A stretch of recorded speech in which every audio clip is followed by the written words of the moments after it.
서론을 처음 작성하실 때 우선 말씀드렸던 것처럼 선행연구를 많이 읽으라고 하니까 선행연구를 읽으면서 어떻게 읽어서 어떻게 써야 될지를 모르니까 이렇게 쌓아놓고 읽으면서 전체를 다 읽고 바로바로 서론을 비슷하게 통과된 논문이니까 비슷하게 써볼 수밖에 없는 거예요. 모르시기 때문에. 그렇게 하다 보면 한 문단 단위로 짜집기도 되지만 그게 또 비의도적인 표절도 될 수 있고 서론에 체계나 틀을 갖춰질 수가 없는 거예요. 그래서 저희는 연구 계획서를 활용을 해서 저희가 샘플도 드리지만 서론의 체계에 맞게 일단 선행 연구를 읽고 연구 계획서 샘플에 맞춰서 뼈대를 먼저 짜야 됩니다.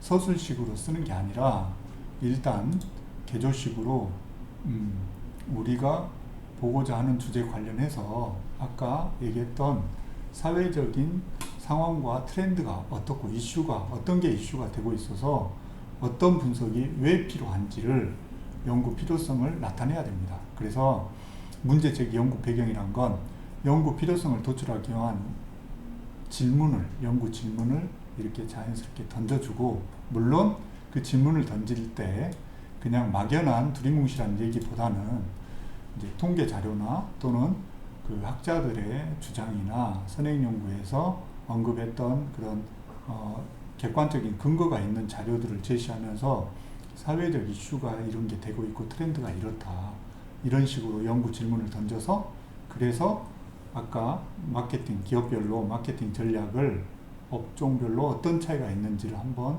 실증 분석해 볼 필요가 있겠다, 이렇게 자연스럽게 연구 필요성을 도출하고, 그 다음에 필요성이 나오면 그 우리 주제에 관련한 선행 연구 흐름과 한계를 스터디를 해줘야 됩니다. 언급을 해줘야 됩니다. 그 선행 연구를 요약하고 스터디하라는 것도 특히 2장 이론적 배경 리터러처 리뷰에 보면 선행 연구 검토하라 그러니까 홍길동 몇 년 논문은 뭐라 돼 있고 김길동 몇 년 논문 뭐라 돼 있고 막 나열돼 있어요.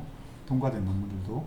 그렇게 나열을 하라는 게 누구 거는 써주고 누구 거는 안 써주고 그런 나열이 아니라 선행 연구 검토하라는 취지는 선행 연구가 주로 어떤 식으로 연구가 돼 있고 흐름과 경향을 파악을 해서 또 방법론은 어떤 걸 써서 어떤 분석을 주로 했더라, 이런 흐름과 경향을 파악해서 우리 논문은 학문적 발전, 뭘 좁혀서 범위를 좁혀서 좀 깊이 있게 분석을 한다든가 아니면 다른 관점에서 새로운 인플리케이션을 도출해 본다든가 학문적인 컨트리뷰션, 의의가 있어야 됩니다. 학술적 의의가. 그래서 선행연구 검토하라는 건 선행연구 흐름이 이렇게 주로 연구가 되고 있었는데 우리 연구는 그걸 디벨롭 시켜서 이런 차별성을 가지고 이렇게 연구를 했다, 이런 의의를 부각시키기 위해서 검토를 하라는 겁니다. 그래서 선행연구의 흐름을 언급을 해주고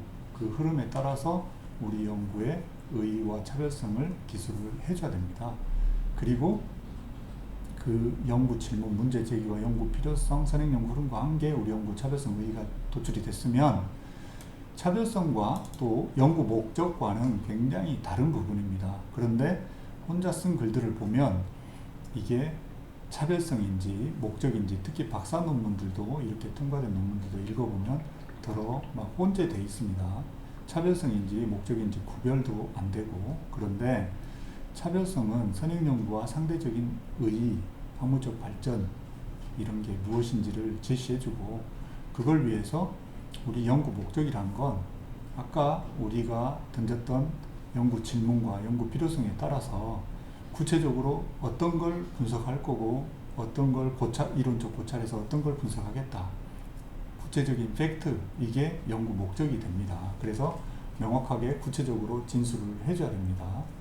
그리고 이 목적까지 하는 데 있어서 분석 관점이 명확히 드러나야 된다는 건 당연하겠죠.